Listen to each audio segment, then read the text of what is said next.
are going to do a couple of questions both before and after the presentation, just to give us a sense of how effective this was, whether we might need to change up the format in future presentations, anything like that. So the first question, I feel like I have a strong understanding of what timeline each generation aligns with.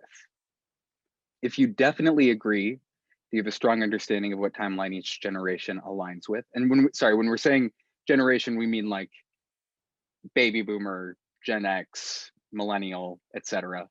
If you definitely agree, that's going to be letter A. Mostly agree, that's letter B. Not sure, that's letter C. Mostly not is D. And if you definitely do not feel like you have a strong understanding of what timeline each generation aligns with, go ahead and text the letter E. All right, and it looks like we're getting a good number of responses. Okay, mostly yes. Largely comfortable, but nobody is definitely comfortable, so that's good to know. We're going to be playing a video that is very informative on this matter, so hopefully we're all going to be up top with the definitely after this. Let's go ahead and move on to the next question. I understand how different generations process information and what is important to them. If you definitely understand how different generations process information and what's important to them, then you're going to go ahead and hit the letter A. If you mostly do, that's letter B. If you're not sure, that's letter C. Mostly not is letter D. And if you definitely do not understand how generations process information differently, that is going to be the letter E. All right, let's go ahead and see here. Okay, once again, we are mostly sure about this. So again, we have some progress to make. And then our last pre-question, which again, we're going to be asking these same questions afterwards. I work well with people from different generations. So if you definitely do work well with people from different generations, that's letter A. If you mostly do, letter B. Not sure, letter C. Mostly not, letter D. And if you definitely do not work well with people from different generations, that is going to be letter E. And let's go ahead and see. Beautiful. All right. I figured that probably nobody would say, no, I definitely do not work well with others. Some people, I'm sure, but probably not that you're going to admit in public. All right. And with that, I'm going to pass it back over to Ashley. Actually, I think Teresa is going to go ahead and show us this TEDx talk by Marie Donahue about how to get along with boomers, Gen Xers, and millennials. So Teresa, if you want to go ahead and stream that. Yeah, so really quick before we start the video, I'm just gonna kind of give everybody a quick overview of what to expect tonight. So first, we're gonna watch the video, How to Get Along with Boomers, Gen Xers, and Millennials by Mary Donahue. So we're gonna watch that video together, and then we'll have panelists share their reflections on that video. So we've got a few panelists that are joining us tonight, and we'll have them share some of their reflections. There's also, just for your information, there's also a worksheet in your packet that has the questions that we'll be talking through. If you want to jot down some of your ideas or things that kind of resonate with you as the video is going. And then there's also a chart on the back of this sheet that identifies some of the characteristics that Mary Donahue will be talking through. So just wanted to point that out to you as well. So Teresa, whenever you're ready, go ahead and get the video started. Okay, and I did just drop that worksheet into the chat in case anybody didn't have it and wanted to click on it. All you have to do is click on the link in the chat and you can open up that worksheet. Okay.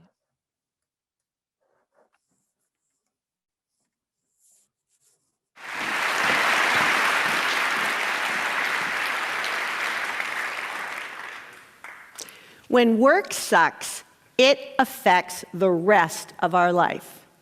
57% of our waking time is spent at work. Gallup tells us that 70% of us are disengaged from work. That's a whole lot of people whose lives have a large suckage component. I study why work sucks and what we can do about it. Specifically, I study generational communication and the new rules of engaging each generation at work. I study cohorts, not individuals at work. Bad communication is one of the reasons work sucks. In my research, I have found that if you improve communication between the generations at work, work sucks less because you've reduced the stress between the generations.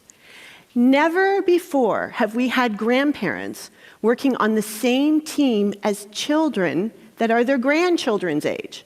Never before have we had tools at work that allow us to mess up communication as much as email, text, and social media. Because of technology, we have lost our ability to communicate generationally. We no longer see a face or hear a voice or feel the tension in the room. We sit at our screens and we type.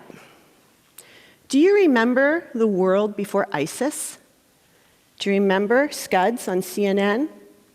Do you remember your first Facebook post? Or maybe your first SMS? Or maybe you remember where you were when you heard JFK was killed. These questions prove key in my research. In my data, we found that great communicators understand that each generation responds differently to leadership and workplace technology. They know they're different, their leaders and followers are different, and they're motivated differently, and that their job is to shift to meet the needs of each generation to manage up and manage down. I'm going to teach you the new rules of engagement, but before I do, let's review the generations, understanding that each academic institution has their own views on birth years. Boomers, born before 1960. We call them builders. Gen X, 1960, 1980. They're the doers. Millennials, 1980 to 2000, the adapters. And Gen Z, 2000 on, they're just brilliant. My friend Donna is a boomer. Her driver is legacy creation. Boomers are builders, and they are still tinkering. Donna's driver is legacy creation because as a child, she was deeply affected by the Cuban Missile Crisis as well as the threat of the bomb. She remembers hiding underneath her desk, and she can very clearly tell you where she was when she heard JFK was shot. Boomers are the architects of today's millennial. They've built the corporations, the bureaucracies, our volunteer structures. Boomers have been working their entire lives and have absolutely no intention of quitting. Ask Donna, she'll tell you, what would I do? Boomers process information from leaders and coworkers in an auditory capacity, meaning boomers are conversation clever. They think in terms of words. Boomers love word-based entertainment. Think about all their old James Bond movies, how the clever conversation played a role. Think about James in that famous line, "Does the collar match the cuffs?" You have to be listening pretty carefully to know what James meant exactly by that. We know from the VAC system that when people process information in an auditory capacity, they move their eyes to the right when they're remembering or to the left when they're constructing a solution. And why auditory for boomers? Because when they were coming of age, language ruled. In high school, they were taught Latin, debate, humanities. As they were coming of age, the world was auditory. There was newspapers, radio ruled, and debates were based on fact, logic. I know I'm frustrating Donna when she says to me, "Can you get off that thing?" She's talking about my phone. "Pick up your head. I need to talk to you. Listen to me." I know she's getting stressed because I'm not allowing her to share her legacy with me. When boomers like Donna get into distress, do 3 things. Number 1, Acknowledge their legacy. Boomers have and will continue to be great friends, coworkers, and parents. Number 2, use auditory sentence patterning. So I hear what you're saying is, so what I'm hearing is. And number 3, allow them to talk things out. Allow them to write long, detailed emails. Talking is a boomer soother. That's how they built their legacy. How they love it. They love it so much they came up with that rule, don't go to bed mad, stay up all night, talk it out, but don't go to bed. This is not the best way to deal with a situation. If you are dealing with a Gen Xer, we're too damn tired from working to stay up all night and talk. Gen Xers like my friend Trish and I are doers. Our drivers are money, work, and the fear of losing it. We're independent, we're entrepreneurial, but we're all suffering from the Prince Charles syndrome. We're waiting for somebody older to leave so we can finally take charge and make some changes. Gen X is the TV generation. We grew up with it, we love it. TV dinners, TV tables, and university TV dates, and it all began with Disney. Oh yeah, most of us can remember sitting there with our parents, eating our dinner, watching Disney, Saturday morning cartoons with Tang. We process information visually. When we're thinking or remembering, our eyes go up and to the right. And when we're constructing a solution, our eyes go to the left. Where boomers love language, we love pictures. And now we begin to see where the stress is starting to occur. We're not conversation clever. When we went to high school, there was no money for language, for humanities, for debate. When we graduated from university, we graduated into recession, not to jobs. We graduated into mass layoffs. We graduated with student debt at an interest rate of 12%. Last hired, first fired, last invited into management. There was always this theme, do more with less. And it's never more evident than in our entertainment. Think about Bruce Willis in any Die Hard movie. He may not have had the witty repartee of James Bond, but he saved the world 1,000 times doing more with less without any gadgets or even Mr. Bond's cue. Gen X are truly engaged when they have one of their inevitable notebooks. They love their notebooks. They love technology, except for that very, very, very brief Shift F7, lose your data. We love pictures and technology so much we created PowerPoint. Sorry. Give a Gen Xer a deck or a whiteboard and some markers, and that's their soother. They can make sense of the world with pictures. You know a Gen X is going into distress when you see the inevitable Gen X slump. Their eyes go to the right. Most likely they're thinking about LinkedIn, who's going to hire them. Or to the left, they're constructing their exit strategy. Then they sit in a meeting, and they don't get mad. They just wait. And finally, they'll take everything on. They'll do it. Times may be tight. Everybody's frustrated, but they'll get it done. They're the toughest. If you want to re-engage a Gen X, do two things. Engage in visual sentence patterning. I'm not clear on what you're saying. Can you provide more detail? And number two, because you know their fear is losing work, stress, money, ask them to identify this fear. Ask them to give you a deck. They'll love it. Gen X are great at providing information on their own and giving it to you. We don't understand when people can't think for themselves. Millennials frustrate the hell out of us. Millennials are the great adapt, adopt, and improve generation, and they're having a heck of a time living in a boomer-centric world. My friend Sam is one of my very favorite millennials. His driver is development. His whole entire life has been a series of developmental activities with imposed structure. Sam is also one of the most loved generation. Sam's parents loved, some say coddled him. Sam's parents loved him so much, they had a bumper sticker put on the back of their car that said, "Precious baby on board." Unlike Gen X, who was tossed outside, told to come in if the streetlights come on, Sam was the first generation to have play dates instead of playtime. Unlike Gen X, where competition ruled at school, at Sam's time, teaching changed to a focus on self-esteem. Sam's parents set his schedule, organized his world. Sam can clearly remember a chart on the fridge that was color-coded, talking about who was where and when.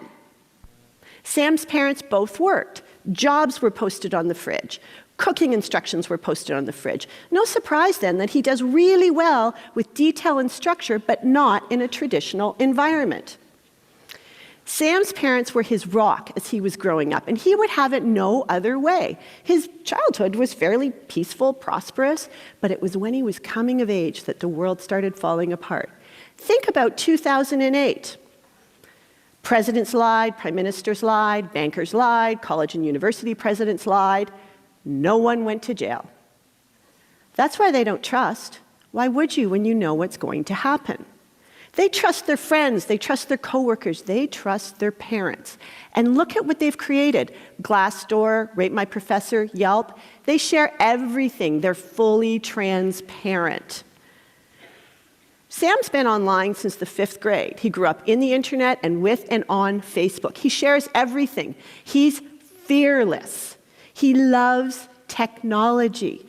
He and his friends have done some amazing things with it. And, his rebels he loves. Ferris Bueller, Steve Jobs, Elon Musk. This love of just rebels fuels his desire for actions. He doesn't think in terms of words or pictures. He thinks in terms of actions. After all, the internet is action-based. He processes information from leaders and coworkers at work in terms of actions, kinesthetically, meaning his head goes down and to the right when he's remembering, or down and to the left when he's constructing a solution. When Sam is choosing his entertainment, he creates it using technology because he loves to play with technology. And look what he's done. YouTube, sexting, thank you for that, by the way. Look at how he's recreated and adopted Uber, Uber, and Airbnb. Again, thank you. I can always tell when Sam's starting to get stressed out because he gets really fidgety. And he doesn't really want to look me in the eye because he's processing information. And no, he's not reaching for his phone. He's going to the right or going to the left. Okay, and then he reaches for his phone. When Sam starts to go into distress, there's 3 things you do. First, ask his opinion. His parents always did. He was considered an equal. Number 2, provide the proverbial chart on the fridge. Give him structure, give him detail, and get him to question why. Their thirst for knowledge is amazing. And then number 3, don't ask him to work in a traditional 9-to-5 environment. Tell him what you want, get him to adapt it, and my God, he'll improve it. It's within his DNA to do that. But it's within the DNA of his younger brothers and sisters, Gen Z, to change the entire world. Gen Z, like my baby daughter, fear being alone. They're the first generation to grow up in technology. They're also the first generation to grow up with mass murder of neighbors by neighbors, as well as the threat of global terrorism. Like the boomers before them, who hid under their desk, this generation has never gone into school without knowing how to go into lockdown. They travel in packs. They're never without their phones. Long conversations stress them. They have 3-minute YouTube, Instagram, Snapchat. When they're stressed, they need their phone. They reach for their phone to connect to other people. Because when they were little and they cried, they were given a phone, an iPad, or a computer. Technology is their soother. So I've probably overwhelmed you. No worries. There's an easy way to remember all of this. Next time you're typing, texting, or talking with somebody at work, take a step back and say, I'm different. I'm a builder, a doer, and an adapter. Take a step forward and say they're different. They're visual, they're auditory, they're kinesthetic. Take a step to the right and a step to the left and say their soothers are different. Talking, drawing, playing, technology. Okay, stand up, let's try it. Let's Stand up, really. Awesome. So take a step back and say, I'm different. Nice. Take a step forward and say, they're different. Take a step to the right and a step to the left and say, I'll react differently. You have just done the generational boogie. Remember that. Next time work sucks.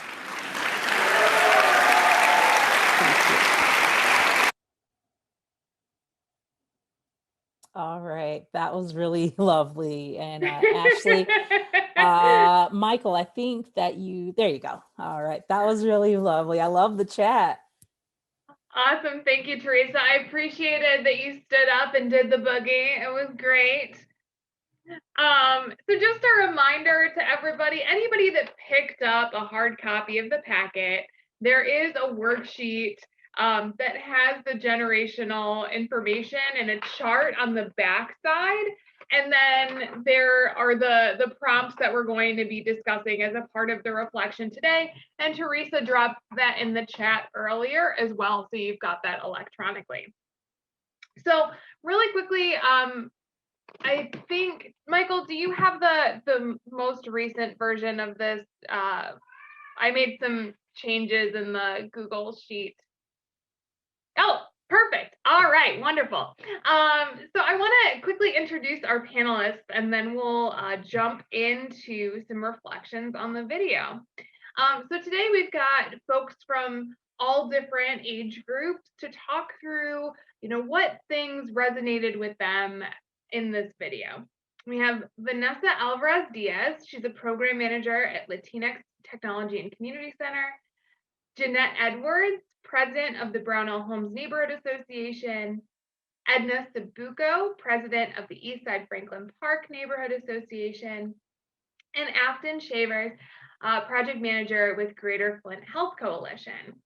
So I'm going to just dig right in and have everybody respond to one of the questions here. So I want you to do a quick introduction of yourself, identify which generation you identify with, and then respond to this question. So we'll start with Vanessa. Hi, everyone. I'm Vanessa. I am the program manager at the Latinx Technology and Community Center. I identify as a millennial, so between 1980 and 2000. So I took my notes, and it's funny because I feel like I kind of resonate a little bit with a little bit of every single generation. I'm like, yes, I do this or I do that, or yeah. But definitely, I definitely think that, at least for me, the whole aspect of development and adoption and improvement for millennials is something that that does resonate a little bit with me more, or that aligns with my experiences and stuff, and just really trying to see how we can always improve something to make it a little bit easier. I know, at least in terms for me, because of the work that I do, I work with all sorts of different generations. So just trying to come up with something that that can work for everyone. So if anyone comes in, we can help them with whatever they need help with, the most effective and efficient and like timely way that we can. But yeah, and always including technology too is something that's interesting too. And it's funny because say, like, kind of going back to Edna's comment where she's like, yeah, I'll call my grandchildren or something. It's funny because my parents or my grandparents or whoever goes into the tech center will have a technology question, and I just kind of like, I do it really fast, and they're like, whoa, you're really great at this. And I'm like, I'm just pushing buttons until something really resolves itself, until something comes up, and that's my extent.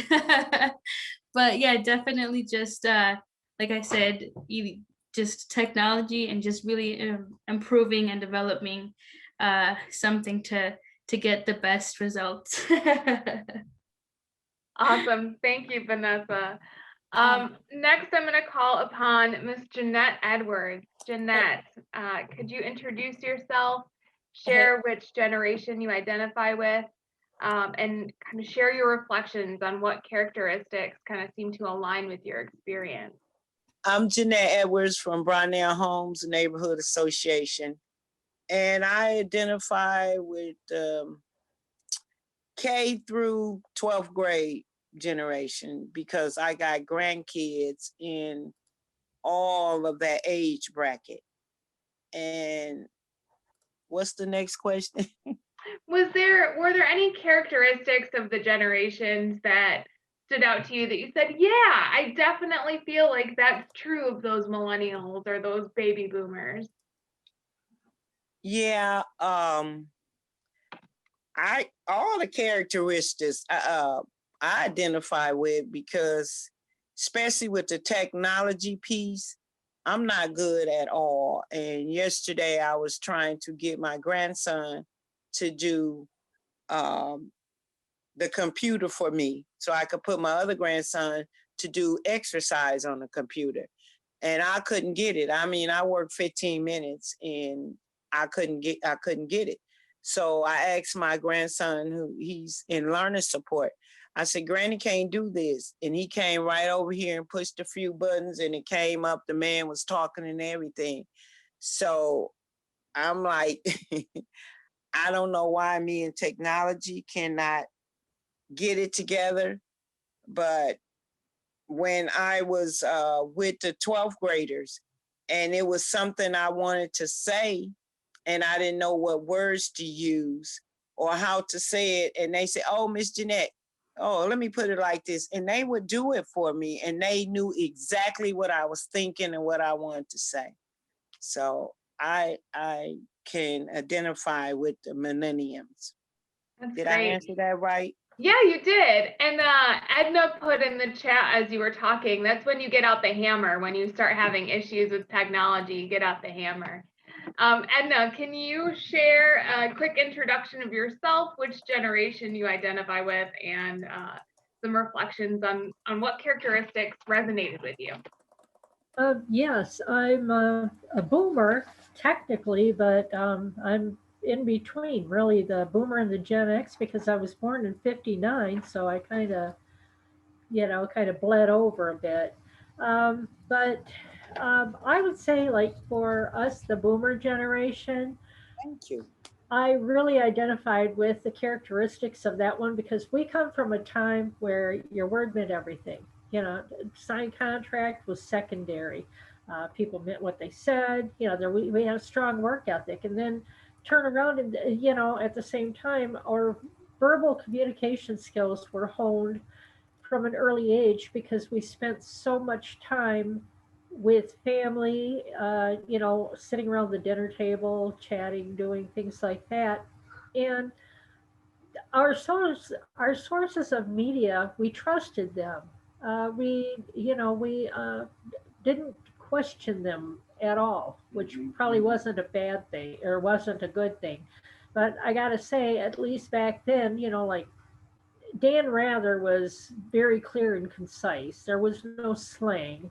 And the newspaper editors actually did their job. I mean, sometimes when I'm reading a newspaper article, I'm like, who the hell wrote this? A third grader? Yeah, it's like, yeah, I don't get it. It's like whack that editor upside the head. But as far as the other generations, they question a lot, I think, and sometimes that's difficult for me to deal with because I feel like just do it because I said so. It's like my pa would have gave us the old backhanded lick, So I mean, but you can't do that these days. So, but okay, that's it. Yeah. Afton, what about you? Can you hear me okay? Yeah, I can hear you. Okay, I'm having technology issues today. Go figure, right? So I'm Afton Shavers. I am with the Greater Flint Health Coalition, and I am definitely a millennial, right smack dab in the middle of that group. And it's interesting because I have a baby boomer parent. And so I joke a lot, you know, in the wake of COVID of like raising my senior citizen is like really stressful because we don't communicate in the same ways. We use different language. So I definitely think a lot of those things were true. As a millennial, I am definitely a structure person. So that was true. And they're like, yeah, the drivers are structure and details.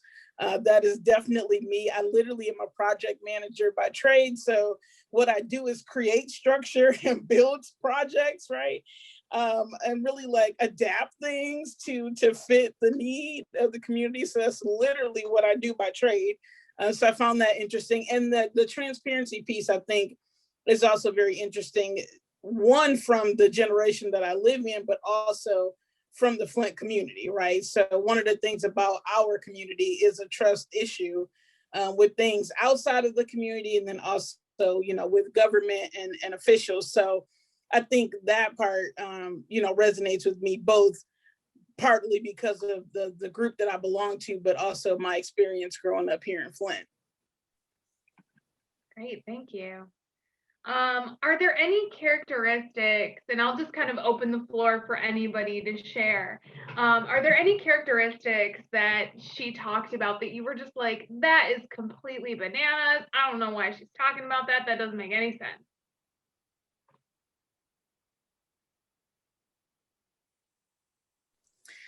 I don't know if I would say there was anything that was really bananas, but I will say it struck me as interesting or kind of aha sort of when she mentioned about like the Gen Z, you know, being the generation that, you know, thinking about like school shootings and lockdown, right? That kind of struck me as interesting because I work a lot with youth, and I know like the question of like, where were you, you know, when you heard about President Kennedy being shot? For us is, where were you when you heard that the planes hit the towers for 9/11? Right. So I think that like those things kind of stick out as like those key sort of like experiences of each of those age groups. Yeah, I can definitely relate to that as well, Afton, for sure. Anybody else? Anything that didn't quite seem to fit? Edna? Yeah, I disagree with her statement about the Gen Z people, about their fear of being alone. Well, if they're so afraid of being alone, why do they kind of like go off in their own direction and playing their video games or whatever those things are called, you know, the PS whatevers, you know? They do that stuff. I see it in my own grandkids or the kids around the neighborhood. So I'm like, what do you mean they're afraid to be alone? And then trying to get them to put down the dadgum technology as a comedy act. You know, it's like, come here, you. Yeah. So I disagreed with that part. Okay. All right. Anything else? What did you all find the most interesting about the video? What really stood out to you when you first watched it?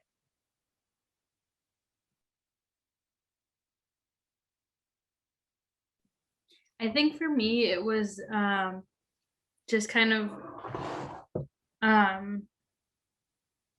really thinking about each generation, because I always feel like there's always different ways in which people describe them, or different conversations in which you're like, oh, well, boomers do this and Gen X do this and stuff. But really, the way that she kind of puts it, just saying how each one of them thinks, how each one of them, how each generation does certain things, or like how you're supposed to approach them, and all of these things is interesting, because you never really put it all into perspective that way. It's always like comparing one against the other, but like, oh, that, like I said, like boomers do this certain thing, or like Gen X does this, and we're better or they're better or something like that. So just kind of putting all the information out there for you to just kind of I guess digest it, and kind of like what we're doing, we're saying, oh yeah, well, this kind of resonates with my experience, or like I I can identify with this other generation because this is the characteristic they have.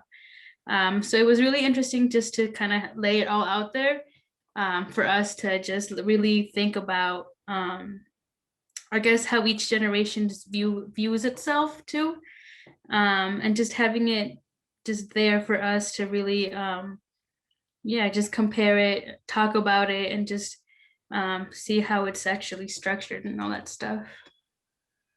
Yeah, when I first watched this one, I really appreciated the historical context and how she discussed the way that it changed the way that each of the generations perceive things. So for me, what really resonated with me and my generation was the distrust of institutions, because I saw the crisis in 2008. Again, banks lied, presidents lied, prime ministers lied, and nobody went to jail. And that's been something that has happened consistently throughout my lifetime. So that's something that I often distrust. And I also really appreciated the perspective of boomers being legacy creators and the desire to have that legacy creation and to share their stories, and that sort of auditory component as well. Any other reflections that anybody wants to wrap up on before we open it up for questions and discussion? Yes, if you don't mind. I thought it was nice to have the different generations laid out and, learn various things about them, because I never really paid any attention to any of that. And I just try to deal with everybody on a one-on-one basis.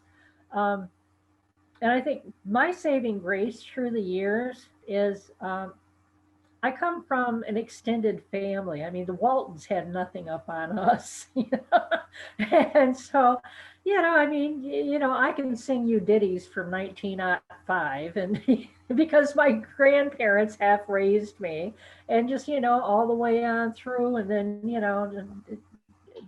with my son and my grandkids listening to their stuff, and I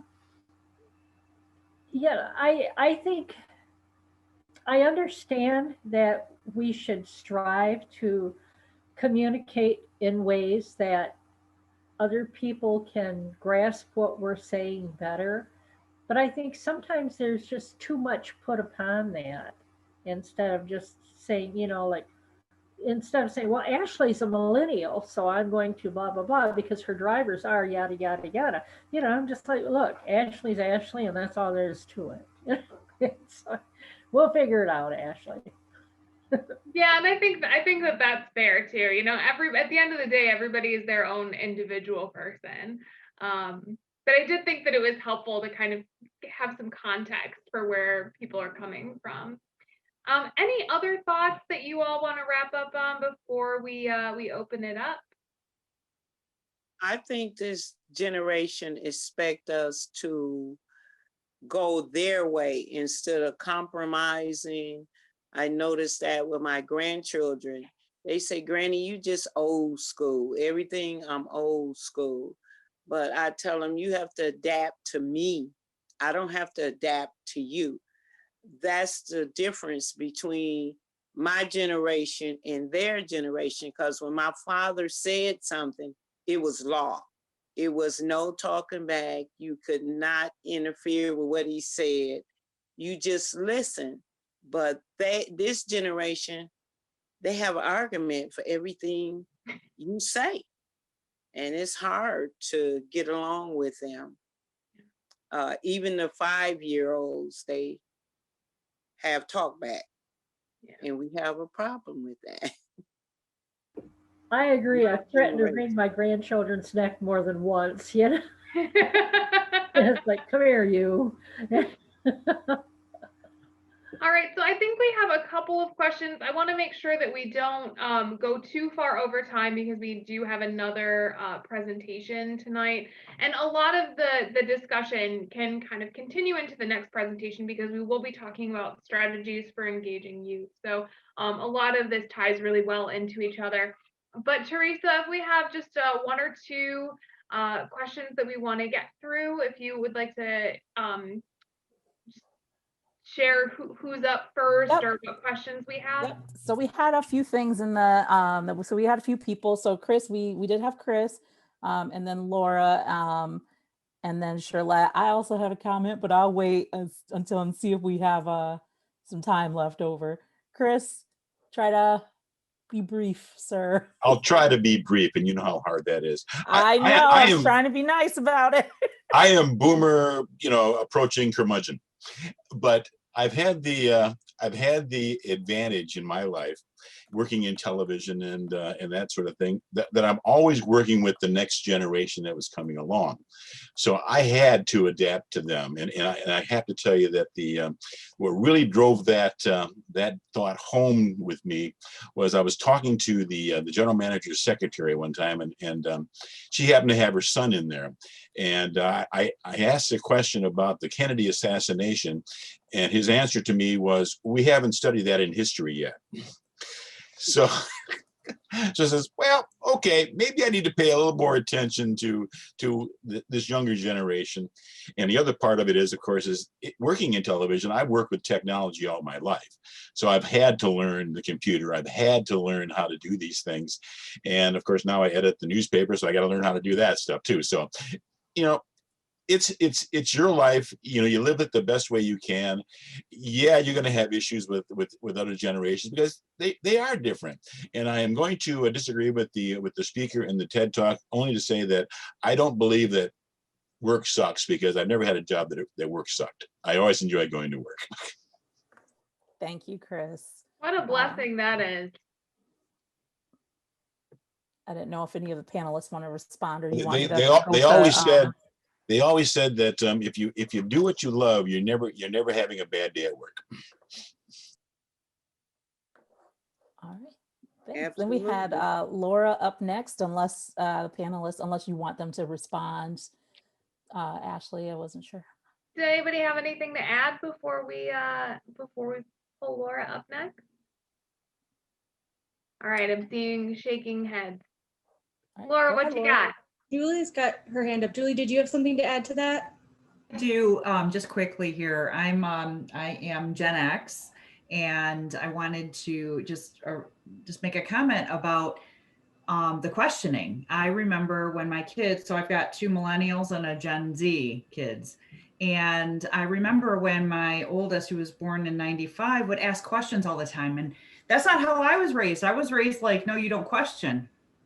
So when my kids are questioning me all the time, I was like, trying to raise them the way I was raised. But I started learning from them. And then I learned that they didn't have trust of the government. And I was like, what? What do you mean? Of course you can trust the government, and then I learned a lot from their questions. So I learned a lot from the boomers, and then I learned a lot from the other generations. And I think it's just us opening up to that we all do things a little bit differently, and we can learn from each other that way. That's all. Thanks. I have one thing to say. Laura, sorry, I don't know who that, so Charlotte, I did, sorry, Laura was gonna share, and then she gave some of her time to Julie, and then Charlotte, you also wanted to share. Laura, did you still want to share? I know you gave some of your time to Julie. Did you want to go? Yeah, I just have a couple of quick comments. Okay, and then we'll go to Charlotte, and then I think that may be all we have. Yeah, I think that'll be our time. Okay, sorry, Charlotte. I have 2 things to comment on. One, I think, piggybacking off of Julie, the thing about Gen Zs and millennials, I grew up always questioning everything. And I think it has something to do with, yes, distrust of the institution, but also there's an element of growing up in the age of the internet, which I think completely and utterly changes everything. Because when you have that wealth of information at your fingertips, you are going to question everything because you can look it up. So I just wanted to say that it does not surprise me at all that millennials and Gen Zs are questioning and not taking things as law, because they don't have to. They have the answer in their hands. So I just wanted to, it doesn't surprise me, but just wanted to make that comment. Thank you, Laura. But then the second thing I wanted to mention was just that, Edna, you had made the comment that like your grandkids go off and they play their video games and such. I just wanted to respectfully disagree, because most of the time when kids are going off and playing those games, they aren't alone. They are playing online with their friends 99% of the time. And that's what they're spending most of their time doing. They are in no way, shape, or form alone. And in fact, it doesn't surprise me at all that she said that they are afraid of being alone, because when you're in a world where you can connect to anyone at any time, it's very stressful thinking, what if that gets taken away from me? What if I can't contact anybody at any given time? And I don't know, I guess for me, that doesn't surprise me at all either. So I just wanted to kind of bring that perspective in as well. All right, thank you so much, Laura. I'm already thinking about Charlotte, so I'm like, okay, thanks so much for that. And as a millennial, I have to say I somewhat agree, but I put in the chat, some of these boomers and Gen Xers made a lot of this stuff possible for us. You all had journalism, that was a big deal. Journalism, the boomers did question in journalism, so. But Charlotte wants to go next. And then I think that's all we have for questions. So, because we'll have to move on. But if anybody has anything else they want to just talk about with that, put it in the chat. Okay. Okay. I would like to add on to that as well. I'm a Generation X. My husband is the last year, he's 6 years older than me, the baby boomers. And my daughter is a Generation Z. So we have 3 of these things going on in our household, but she is exactly wants to talk back, wants to do all that. But we also have to look at what we call family placement. So such as middle child, and how much they have to strive back and forth to please the parents. They're left out. So those are the things that I had to get used to. But there's a great book if you're trying to incorporate people. It's called The Strength Finder. And I think I've mentioned this before, but that way you don't have to really guess. It's a little quiz that they take, and it tells you how to approach someone and about their personalities, and then you can match people up with this.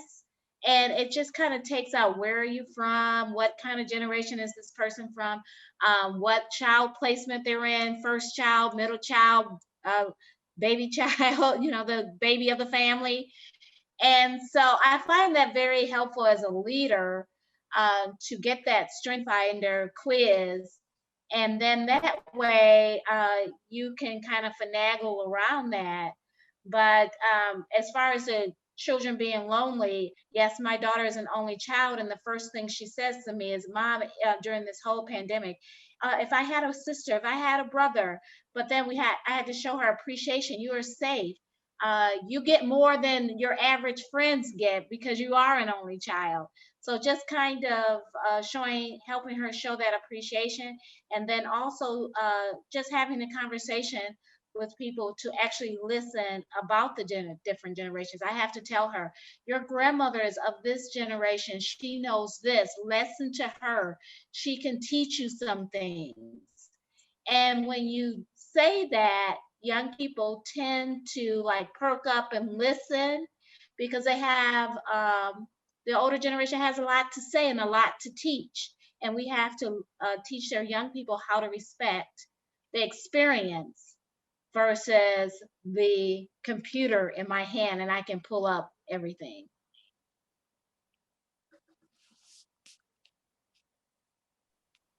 Great. Thank you very much, Charlotte. I think that wraps things up really nicely.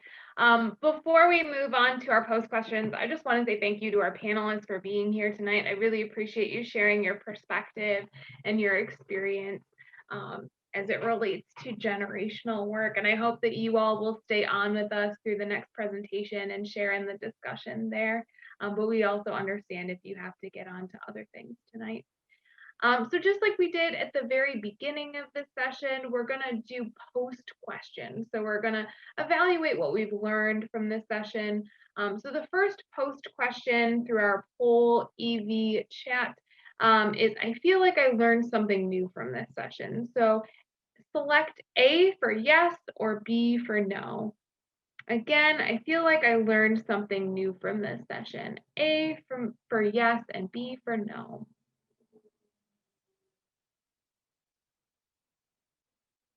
Yay! Everybody said that they felt like they learned something new, and that's fantastic. All right, next question. I feel like I have a strong understanding of what timeline each generation aligns with. Select A for definitely yes, B for mostly yes, C for not sure, D for mostly not, and E for definitely not.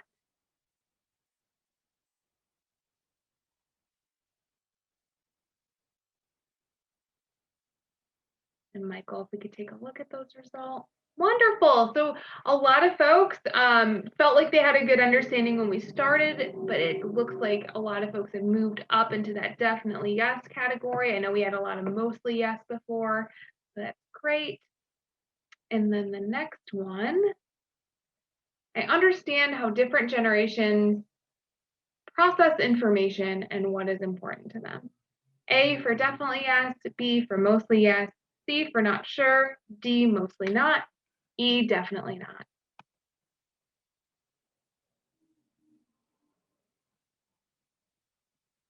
Awesome. So it looks like we got something out of this session. I'm so grateful for everybody's time and for the discussion. I hope that we can continue it in the next presentation when Michael talks a little bit more about youth engagement strategies.